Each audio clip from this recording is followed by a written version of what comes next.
In a perfect world, we wouldn't even have to talk about this.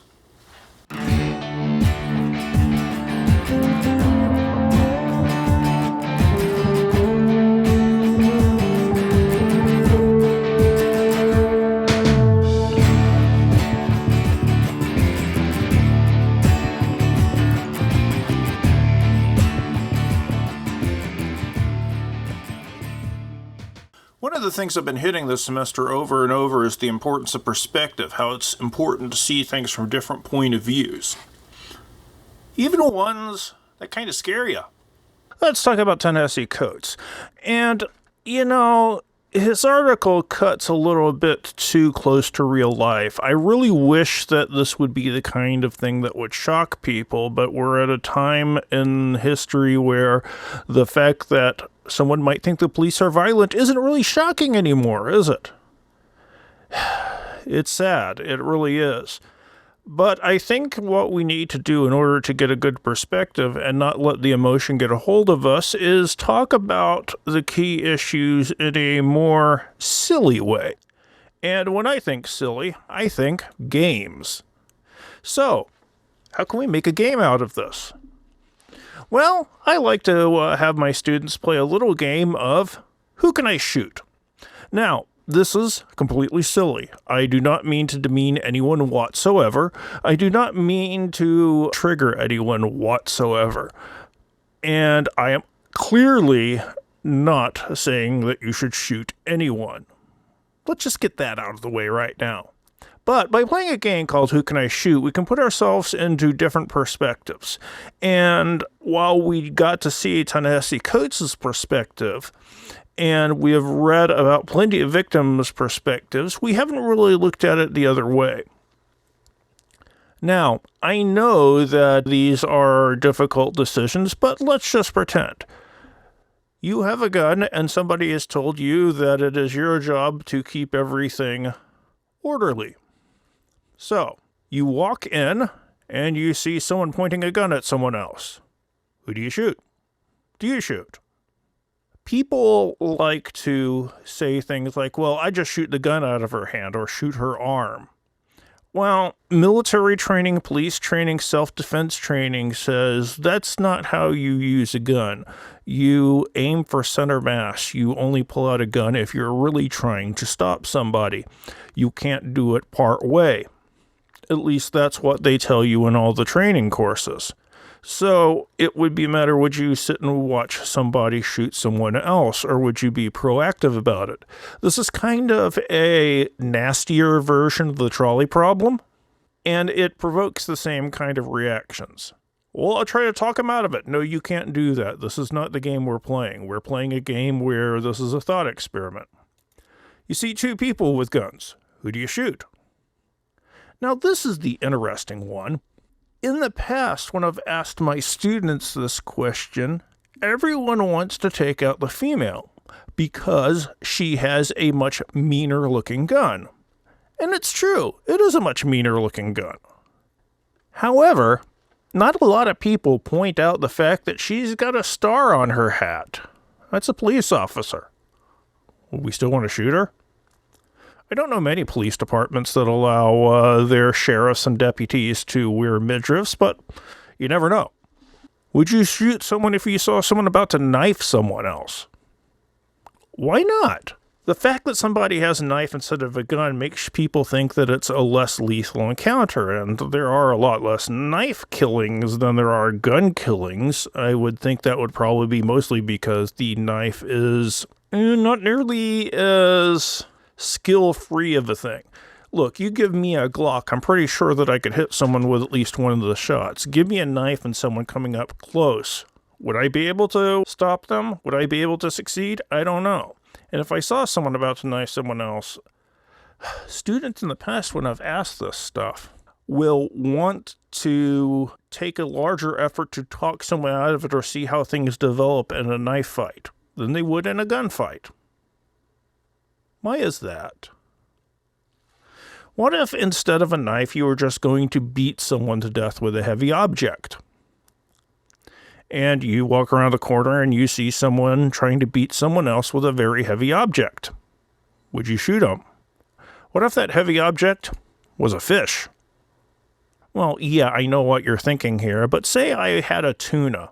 Tuna are pretty huge, and I was beating someone to death with a tuna. Would you shoot me? The very fact that you're beating someone with a fish just strikes people as kind of silly, but there are big fish. Get me a big tuna and rigor mortis, and if I can lift it up and hit someone over the head with it, they're going down and they're staying down. Most people would probably just laugh first, before they would shoot.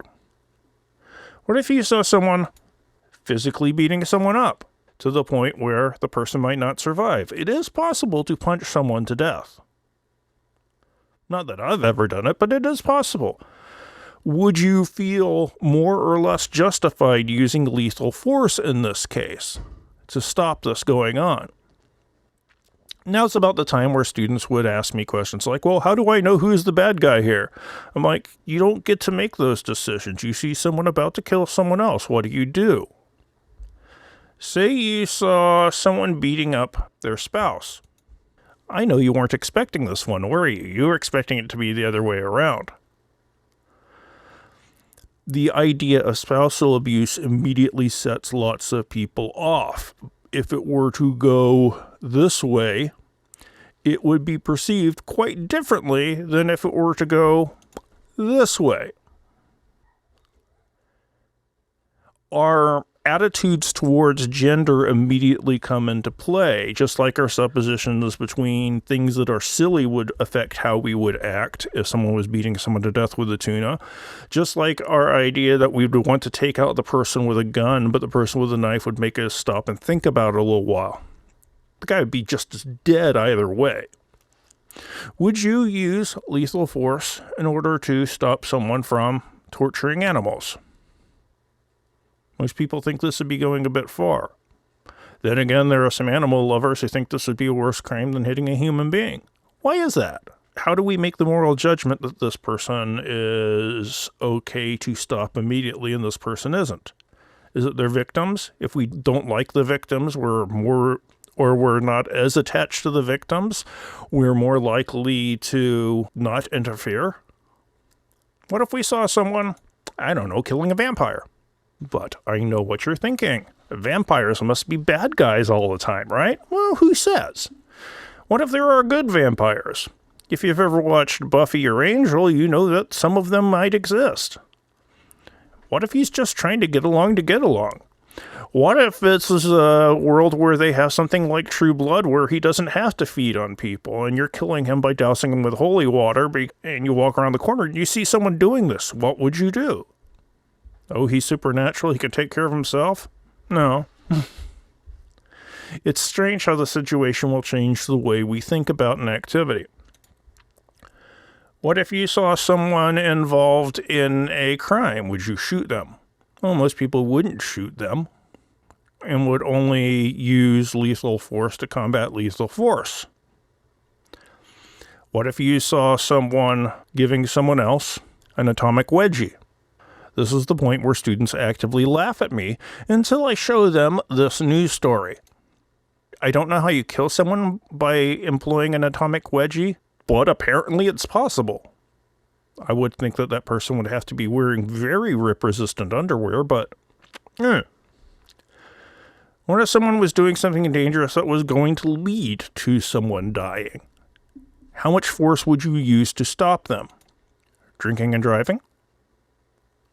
Would you shoot that person? It's this proactive thing that gets people. And let's face it, drinking and driving is a fairly heinous act in a lot of ways. You purposely dull down your response time and then go pilot a motor vehicle, which is something we're not very good at driving anyway if you count the number of automotive deaths, but you purposely impair yourself and put yourself behind the wheel. It's accidents waiting to happen as a rule. People would be very inclined to try to do something to stop this guy. They probably wouldn't want to shoot him. But if they saw somebody texting while driving, which, is pretty much about the same thing. If you were that distracted from the road where you're typing something out, let's not focus just on the fact that he's got a very, very old phone here.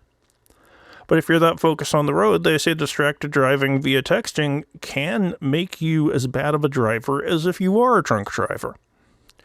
What if you saw someone doing something stupid that was going to lead to someone's death? How would you respond to this? Now, some students will always tell me, well, he signaled his acceptance of the situation. He has signed away his liability by going down there and putting himself in this position. Do you really sign away your ability to die horribly? How much force would we use to stop someone who is doing something else that could kill you? Secondhand smoke? Well, back in the day, everybody smoked. Not many people smoke nowadays. Students will tell me, no, this isn't immediately lethal. You can't do severe force. You just have to stare at them and say rude things. What if you saw someone else starting their friend on a habit that would kill them? Is that worthy of shooting someone? Or taking any action other than walking by and going tisk tisk? You're getting this person hooked on something that's going to kill them eventually. I think we only see threats happening immediately as threats worthy of a response, unless there's an emotional trigger attached. It's a little bit of child endangerment. While we would be shocked and horrified by this, we wouldn't take extreme force. But we would feel worse about that than we would the father of this kid. Although it could be argued that feeding your kid that much McDonald's is just as deadly as smoking around them. How do we feel about parents who publicly shame their kids? That's some emotional abuse. Now, granted, being a bully like this kid was isn't a good thing, but are you solving anything by publicly shaming your child? I don't think it's going to give the message they want. What if this drives this kid to become a bully and to where he starts beating up people with whole tunas? Yeah, it's a bit of a stretch. Well, what if we saw the type of adult who likes to torture their kid other ways? I know you've seen videos of someone on social media who's feeding their kid a lemon for the first time. Something that they know they're going to hate. But the kid asks for it, they don't know better. So sure, it'll be funny.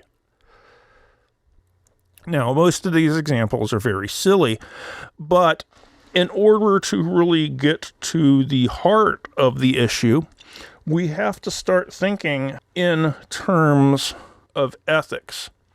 And remember when we talked about ethics originally, it wasn't just this is right behavior or wrong behavior. Coming to those decisions meant engaging in a lot of specific language and terminology. Deciding who you're going to run over with a trolley wasn't just, I don't want to see bloodshed. If you looked at it from an ethical point of view, you probably would say, do I have a moral obligation to involve myself in matters of death? So, in the case of using force, potentially lethal force, to stop bad actions from going on, what are your rights? What are your duties? What are your responsibilities? What are your obligations? Although I didn't make a slide for obligations for some reason. Now, when you're talking about having the ability even to apply lethal force, this is an ethical issue as much as anything else. Do I have a right to have guns? And does my right to have guns outweigh your right to walk home with Skittles in your pocket while wearing a hoodie in a bad neighborhood? Rights aren't clear-cut. There is always a conflict between rights. My right to do this is dependent on how much it impacts your right to do that. People who are big into guns say no one has the right to tell them they can't have it. Well, what if your gun is going to infringe upon other people's rights? You know, we're okay with some levels of control, and then other levels of control are just beyond us. If I should have a right to have a lethal weapon, why can't I have a flamethrower? Why can't I have an RPG or a tow missile? If we should be allowed to do anything, if we should have the right to have complete freedom, why can't I pile up tires in my backyard and burn them? What, you're trying to infringe upon my rights by telling me that I don't have the right to do this? It's my own yard, it's my own tires. And yes, extreme situations, but they do highlight this. The other thing that comes out of these kind of situations is positionality. Where you look like you are in society and what role you have and the assumptions around that role. And in order to really highlight this one, I'm going to have to tell you a story about myself when I was in high school. It was a different time. It was a really different time. Yes, that is me. Anyway, I was at the mall because we didn't have anything to do, because people who are teenagers never have anything to do and there's nowhere for them to go, and this was pre-internet, so there weren't active places to hang out anywhere. A few of us saw a friend of ours in the McDonald's at the mall, so we sat down to talk to him. And a policeman came up to us with his hand on his Glock and told us we had to leave. Because we were loitering? Well, we didn't look like normal people, so I guess he immediately thought that we were threats. And because he was a police officer, he had the right to pick people out as threats and use whatever he could to justify that decision. Now, don't get me wrong. I'm not claiming to be an oppressed minority. We're treated a little bit that way, but my experience as a long-haired guy in the whatever era this is does not equate or even come close to the experiences of people of color, people of different sexualities, minorities in most ways. I still had a fairly favored position in society. So I'm not saying I compare to anyone else, but being judged on appearance is one of those things. And that was the case behind the Trayvon Martin incident, when he got shot walking back to a friend of his house after going to a convenience store to buy Skittles, because someone thought he looked out of place in the suburban neighborhood he was in, and took it upon himself to kill him. And got away with it because Florida has the stand your ground law, where if you're involved in a conflict, you're not required to try to make an effort to escape. If you think you're in danger, you have the right to use lethal force. And guess what? They ain't the only ones. It's easy and fun to pick on Florida for a lot of things, but a lot of states have stand your ground laws. And they're all based upon the idea, if you're threatened, you have the right to respond. Some people think this sounds logical, but that's because they assume some of the terms are easy definitions.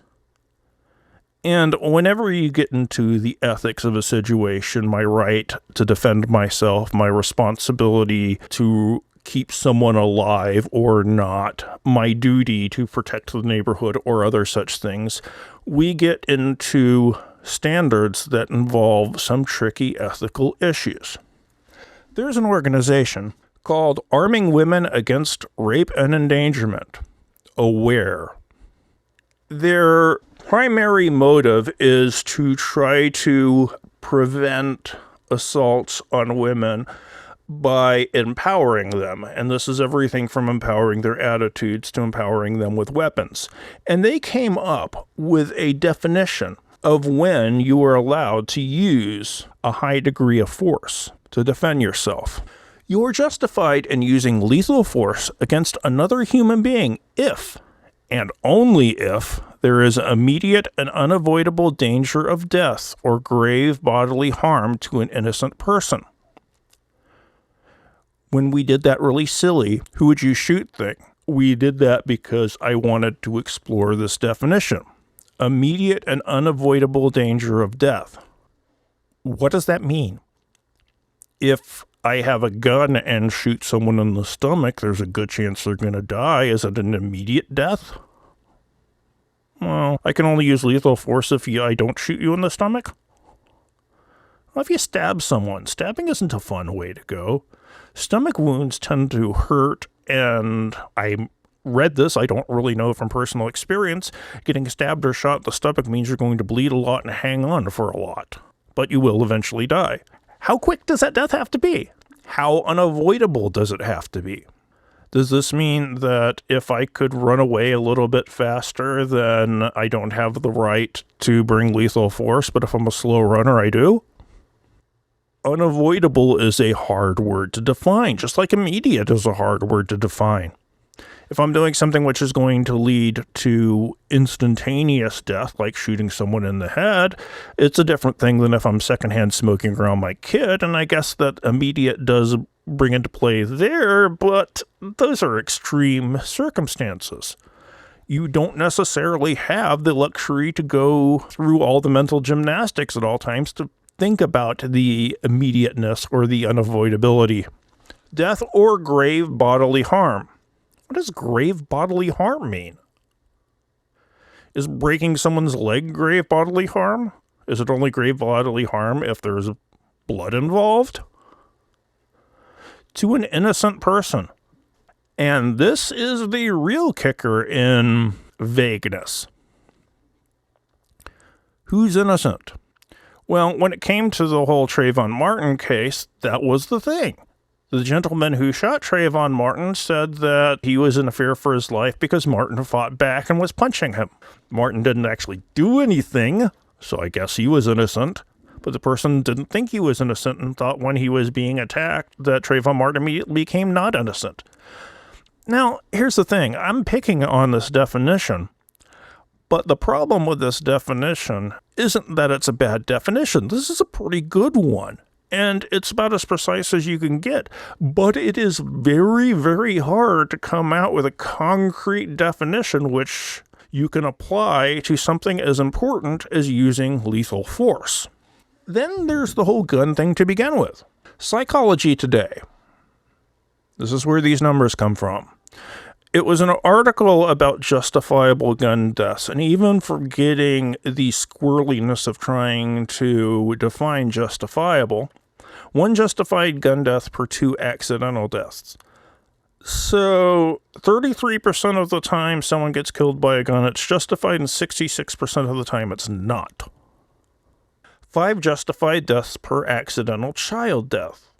So every 5 people who gets killed legitimately, a kid's going to kill themselves with a gun.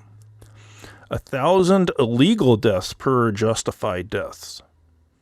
100 suicides per justified death from the gun.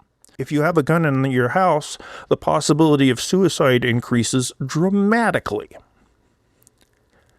The whole phrase that came up in the past, the only thing to stop a bad guy with a gun is a good guy with a gun. Well, the numbers don't bear out that that really happens. 100 homicides per 2 justified deaths. The amount of good guys with guns who save the day as opposed to not is small. Ta-Nehesi Coates ends his piece with, "If officers cannot be expected to act any better than ordinary citizens, why call them in the first place? Why invest them with any more power?" When you come up against things like the Stand Your Ground law, though, the same leeway that gets given to police officers, and do you know how often police officers who kill someone get punished, tends to be meted out to anyone involved in a homicide. If I can justify that I was in fear in a large number of states, I'm innocent. I don't know how you prove those things without resorting to references to people's prejudices, but that's just one of those things. A lot of people who have guns will tell you it's for self-defense. The numbers don't back it up. Now, I'm not saying all guns should be banned. I'm not going to make those kind of arguments here.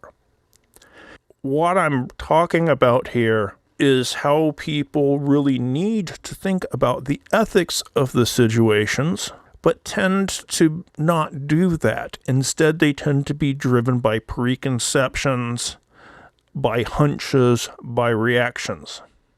Is that the world you want to live in? I really wish that teaching this essay would lead to a little bit more shock amongst people. But people, well, I don't have to tell you how much this happens and how bad of an issue it is, particularly not this year. It's important, though, I think, to always be able to bring our brain to these things. With police violence and brutality being a huge issue in our society, it's easy to get emotionally involved, and you should be getting emotionally involved. But it's also important to try to see the different perspectives out there, because you can't really have a discussion if you don't know the people you're trying to convert. Anyway, we'll try to be happier next time. See ya.